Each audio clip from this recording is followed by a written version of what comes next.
Hello everyone, আসসালামু আলাইকুম। আশা করি সকলে অনেক ভালো আছেন। রাইট নাও আপনারা শুনছেন অদ্ভুত প্রহর, সাথে আছি আমি তৌহিদ রহমান। অদ্ভুত প্রহরের আজ 20তম এপিসোডে আপনাদের সকলকে জানাচ্ছি স্বাগতম। আজ দীর্ঘ 2 মাস পরে আবারও হাজির হয়ে গেলাম আপনাদের মাঝে।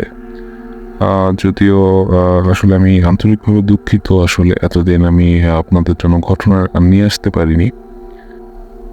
এর জন্য যদিও আসলে আমার ব্যক্তিগত কিছু কারণ ছিল, সেজন্য আসলে আমি এই চ্যানেলটির উপরে বা ঘটনার উপরে আমি খুব বেশি জোর দিতে পারিনি, কিংবা আমি ঘটনা কালেক্ট করতে পারিনি সেভাবে। রেকর্ড করার মতো সময় বা সিচুয়েশন কোনোটাই আমার ছিল না। সেজন্য আমি খুবই মানে অন্তঃস্থল থেকে সকলের কাছে ক্ষমা প্রার্থী। আশা করছি আপনারা সকলে আমাকে ক্ষমা সুন্দর দৃষ্টিতে দেখবেন এবং আগের মতো আমার চ্যানেলটিকে আবার সাপোর্ট করবেন, এবং আমি চেষ্টা করব প্রতিনিয়ত আপনাদের জন্য ঘটনা নিয়ে আসার। সত্যি বলে আসলে ঘটনা কালেক্ট করা একটু কঠিন হয়ে যাচ্ছে এখন, কারণ আসলে আমার চ্যানেলে যে কয়টাই ঘটনা আছে, অথেন্টিক ঘটনা ছাড়া আমি আসলে চ্যানেলে ঘটনা দিই না। আর যেহেতু চ্যানেলটা এখনও ছোট, তাই ঘটনা কালেক্ট করা একটু কষ্ট হয়ে যাচ্ছে। তবে আশা করছি রিচ বেড়ে গেলে আস্তে আস্তে আরও ঘটনা আসা শুরু হবে ইনশাআল্লাহ। সে পর্যন্ত সকলেই আমার পাশে থাকবেন এবং আমার চ্যানেলটিকে সাপোর্ট করবেন। আপনাদের জন্যই আসলে আমার এই চ্যানেল। আপনারা না থাকলে আসলে এই চ্যানেলের কোনো দাম নেই, গুরুত্ব নেই। তবে আপনারা যদি সাপোর্ট করেন তাহলে আমি অবশ্যই চ্যানেলটিকে আরও দূরে এগিয়ে নিয়ে যেতে পারবো। সেজন্য আপনাদের সকলের সাপোর্ট আশা করছি। আসলে অনেকদিন পর এসেছি, তাই অনেক কথা বলে ফেলেছি। আর দেরি না করে চলে যাচ্ছি আজকের ঘটনায়।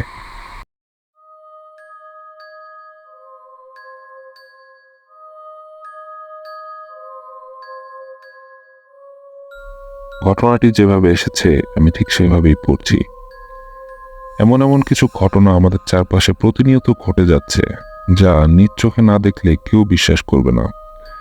আমার চোখের সামনেও এমন একটি ঘটনা ঘটেছে, যেটি আমি সচক্ষে না দেখলে হয়তো কোনোদিনই বিশ্বাস করতাম না। আসসালামু আলাইকুম তৌহিদ ভাই। আশা করছি আপনি এবং অদ্ভুত প্রহরের সকল লিসেনার্সগণ ভালোই আছেন। আমি আদ্র, ঢাকা থেকে নিয়মিত একজন শ্রোতা। যদিও বেশ কিছুদিন আপনার চ্যানেলে কোনো ঘটনা আসছে না। যাই হোক, আর কথা না বাড়িয়ে ঘটনায় চলে যাই। আজ আমি আপনাদের সাথে যে ঘটনাটি শেয়ার করতে যাচ্ছি, সেটি আমার খালাতো বোনের সাথে ঘটে যাওয়া একটি মর্মান্তিক ভয়ানক ঘটনা। সঙ্গত কারণে তার নামটি গোপন রেখে ছদ্মনাম ব্যবহার করছি। ধরে নেই তার নাম সামিরা। সামিরা তখন ক্লাস 6 কি 7-এ পড়ে। সামিরা তার পরিবারের সাথে ঢাকা কল্যাণপুরে থাকত। কোনো এক ছুটির সময়ে আমি সামিরাদের বাসায় বেড়াতে গিয়েছিলাম। আমি তখন সবেমাত্র কলেজে উঠেছি। ঘটনাটি ঘটে আমি যেদিন ওদের বাসায় যাই, ওই দিন রাতে। আমরা সবাই রাতে খাবার খেয়ে ড্রয়িং রুমে বসে টিভি দেখছিলাম। কিছুক্ষণ পরে খালা সামিরাকে বলে যে শুয়ে পড়তে, আগামীকাল আবার স্কুল। সামিরা নিজের ঘরে গিয়ে শুয়ে পড়ে। আমি আর খালু বসে টিভি দেখছিলাম। খালা টুকটাক কাজ করছিলেন। হঠাৎ সামিরার রুম থেকে জোরে জোরে হাসির শব্দ আসছিল। খালা ওর হাসি শুনে বাইরে থেকে ধমক দিয়ে বলে, ঘুমবাদ দিয়ে এই রাতে জোরে জোরে হাসতেছিস কেন? ঘুমা, কাল আবার স্কুলে যেতে হবে, ভুলে গেছিস নাকি? খালার এমন ধমকের পর সামিরার হাসি বন্ধ হয়ে গেল। তবে বেশ কিছুক্ষণ ধরে মৃদু একটা শব্দ কানে আসতে থাকে। প্রথমে খুব একটা গুরুত্ব না দিলেও শব্দটা আস্তে আস্তে আরো বেশি দৃঢ় হতে থাকে। ভালো করে খেয়াল করে দেখি কেউ মৃদু স্বরে কান্না করছে। লক্ষ্য করে দেখলাম খালুও সেই শব্দটা খেয়াল করছে। আর একটু ভালো করে লক্ষ্য করে দেখি শব্দটা সামিরার রুম থেকেই আসছে। আমি আর খালু দুইজনেই সোফা থেকে উঠে এক দৌড়ে সামিরার রুমে ঢুকে যাই। খালু লাইট জ্বালাতেই দেখি সামিরা খাটের মাঝখানে একটা চাদর মুড়ি দিয়ে মাথা ঢেকে বসে আছে।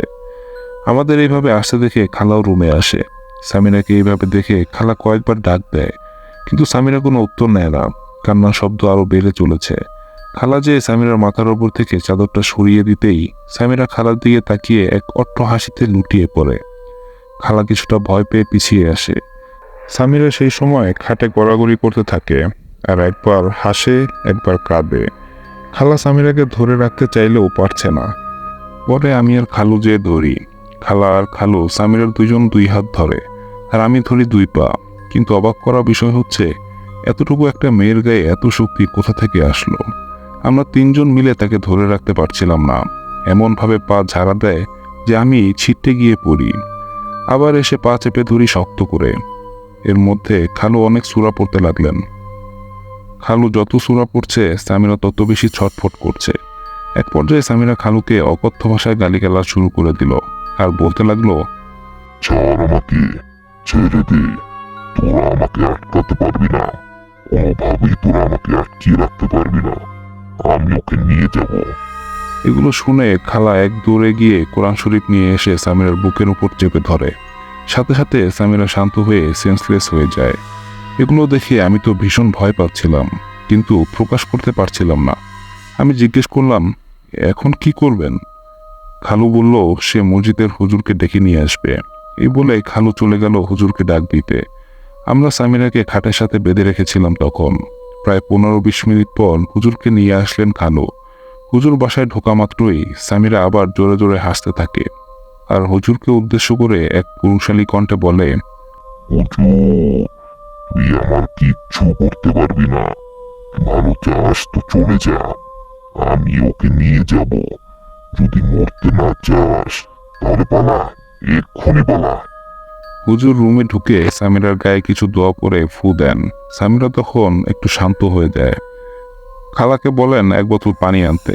খালা পানি এনে দিলে সেটি পরে দেন হুজুর আর বলেন, সে আপাতত ঝাড়ফুঁক করে দিয়েছেন, কিন্তু এটা জিনের কেস আর সে এমন চিকিৎসা করতে পারে না। তবে তিনি কল্যাণপুরের এক মসজিদের ইমামের কথা বললেন যে তিনি পারবেন এই কাজ। কাল তার কাছে যেতে বললেন আর তিনি চলে যাওয়ার পরে এই বোতলের পানি পুরো বাসায় ছিটিয়ে দিতে বললেন। এই বলে হুজুর চলে গেলেন। এদিকে খালা তো ভীষণ কান্নাকাটি করছেন। আমি এক খালু তাকে সান্ত্বনা দিচ্ছি। খালু বললেন, কিচ্ছু হবে না আমাদের মেয়ের, তুমি কান্না থামাও। হুজুর তো একটা উপায় বলেই দিয়ে গেছেন, সকাল হলেই চলে যাব সেই হুজুরের কাছে। তুমি এখন মেয়েটার খেয়াল রাখো। সেই রাতে আর কিছু হয়নি। সকাল হতেই খালু তার ভাইকে নিয়ে চলে যায় হুজুরের দেওয়া সেই ঠিকানায়। গিয়ে সেই হুজুরকে সবকিছু বলার পর তিনি বললেন, খুবই চিন্তার বিষয়, তবে আমার কাছে যেহেতু আল্লাহ আপনাদেরকে পাঠিয়েছেন, তাহলে ইনশাআল্লাহ আল্লাহ সহায় থাকলে কিছু একটা ব্যবস্থা করেই ফেলব। একদম চিন্তা করবেন না, আপনারা এখন বাসায় চলে যান। আমার কিছু জানার আছে, আমি মাগরিবের নামাজের পর আপনাদের বাসায় যাব ইনশাআল্লাহ। এতটুকু বলে একটু পানি পড়া দিয়ে তিনি আবার বললেন, জোহরের রক্ত বলে আপনাদের মেয়েকে গোসল করাবেন, আর গোসলের পানির সাথে এই পানিটা মিক্সড করে দেবেন, বুঝলেন তো? আর আমি তো সন্ধ্যায় আসতেছি ইনশাআল্লাহ। হুজুরের কথায় আশ্বস্ত হয়ে খালু আর তার ভাই বাসায় চলে আসেন। এখন সামিরা অনেকটাই স্বাভাবিক, তবে কাল রাতের কথা তার কিছুই মনে নেই। খালু বাসায় এসে আমাদেরকে সব বললেন হুজুর কি কি বলেছেন। খালাও সেই অনুযায়ী সামিরাকে ওই পানি দিয়ে গোসল করালেন। আমরা সবাই মাগরিবের সময়ের জন্য অপেক্ষা করে আছি। আজান শেষে সবাই নামাজ পড়ে হুজুরের জন্য অপেক্ষা করতে লাগলাম। নামাজ শেষ হওয়ার আধা ঘন্টা পরই হুজুর আসলেন, সাথে আরো 2 জনকে নিয়ে। দেখে মনে হলো মাদ্রাসার ছাত্র। সালাম দিয়ে রুমে ঢুকলেন। আশা করি খুব বেশি দেরি করিনি। খালু বললেন, ওয়ালাইকুম আসসালাম। না না হুজুর, আসুন আসুন, ভেতরে আসুন। সামিরা হুজুরকে দেখেই এক দৌড়ে নিজের ঘরে গিয়ে দরজা লাগিয়ে দেয়। সামিরার এমন আচরণে আমরা সবাই একটু অবাক হয়ে যাই। হুজুর বললেন, বুঝতে পেরেছি সমস্যাটা ওখানেই। এই বলে তিনি সামিরার রুমের দিকে এগিয়ে গেলেন আর ধাক্কা দিতেই খুলে যায় দরজা। হুজুর খালুকে, আমাকে আর তার সাথে আসা ছাত্র 2 জনকে ভেতরে যেতে বললেন। খালাকে বাইরেই থাকতে বললেন। হুজুরের কথা মতো আমরা সবাই রুমে ঢুকলাম। সামিরা সবাইকে রুমে দেখে খালুকে বলতে লাগলো, আব্বু, ওনারা কেন এসেছেন? ওনাদের এক্ষুনি চলে যেতে বলো। আমি লক্ষ্য করলাম মেয়ের এমন আর্তনাদ শুনে খালুর চোখে পানি চলে আসলো, কিন্তু বাবা হিসেবে তার এখন কিছুই করার নেই। সে জানে এটি সামিরা নয়, তার ভেতরে থাকা কিছু একটা বলছে। হুজুর ততক্ষণে দরজা আটকিয়ে দিলেন।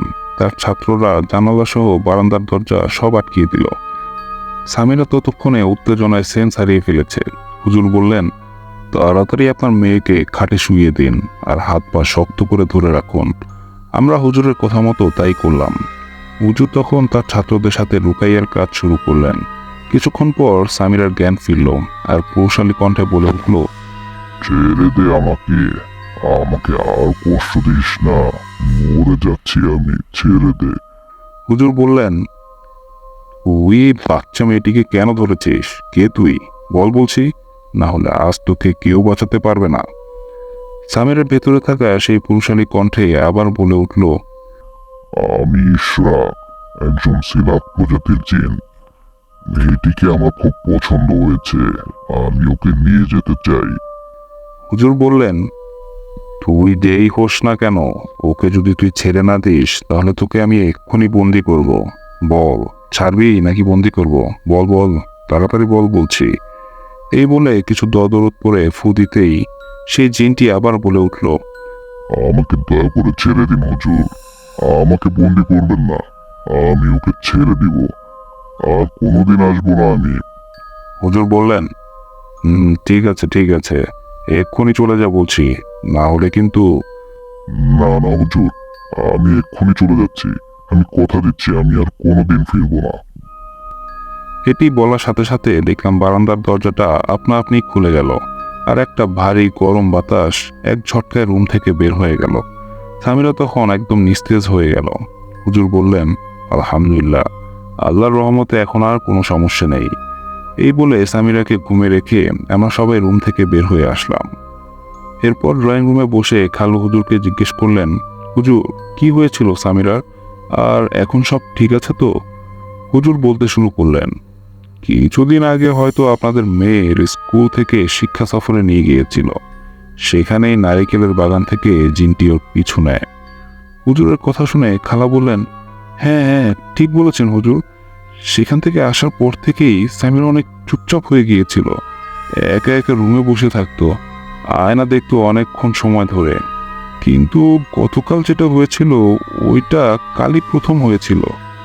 হুজুর তখন বললেন, জি, কাল থেকেই আপনার মেয়েকে নিয়ে যাবার চেষ্টা করছিল, আল্লাহর রহমতের দ্রুত পদক্ষেপ নেওয়ায় সফল হতে পারেনি।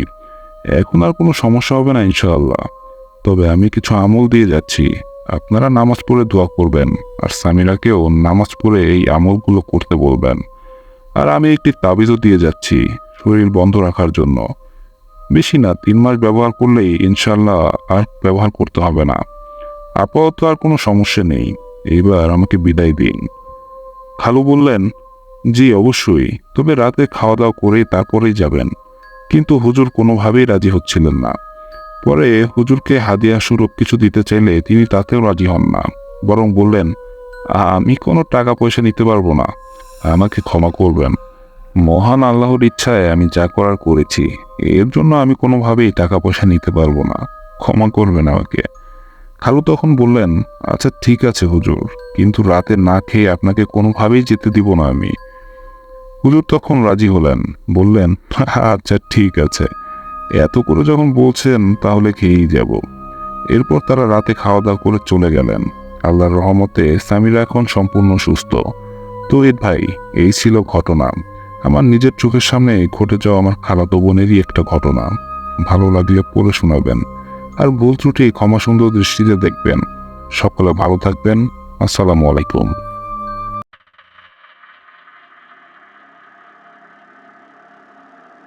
এই তো আদ্র ভাই পড়ে শুনিয়ে দিলাম। ওয়াও, মানে সত্যি বললে অসাধারণ একটি ঘটনা ছিল ভাই। খুবই ডার্ক আর খুবই মানে খুবই হরর একটি ভাইব দিয়েছে ঘটনাটি। আসলে সত্যি বললে কি বলবো আসলে ভাই, আমি ভাষা খুঁজে পাচ্ছি না, এত সুন্দর এত ডার্ক একটি ঘটনা ছিল এটি। আর ঘটনাটি পড়ার সময় প্রতিটা মুহূর্তে মনে হচ্ছিল গায়ের লোমগুলো দাঁড়িয়ে যাচ্ছে বারবার, মানে রিয়েল গুজবাম্প যেটাকে বলে। আশা করছি শ্রোতাদের কাছেও ঘটনাটি অসম্ভব লেভেলে সুন্দর লাগবে। কেমন লেগেছে চাইলে কিন্তু আপনারা সকলে কমেন্ট করে আমাকে জানাতে পারেন। আর চাইলে ঘটনাটি যদি ভালো লাগে তাহলে অবশ্যই একটি লাইক করে দিবেন, আর কমেন্ট করতে অবশ্যই ভুলবেন না। চাইলে আপনাদের বন্ধুদের সাথে ঘটনাটি শেয়ার করে দিতে পারেন।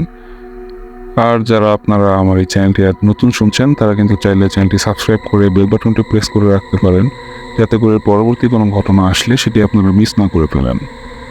দেখা হবে সকলের সাথে আবারও পরবর্তী আরও একটি ঘটনায়। সে পর্যন্ত ভালো থাকবেন, সুস্থ থাকবেন। আসসালামু আলাইকুম।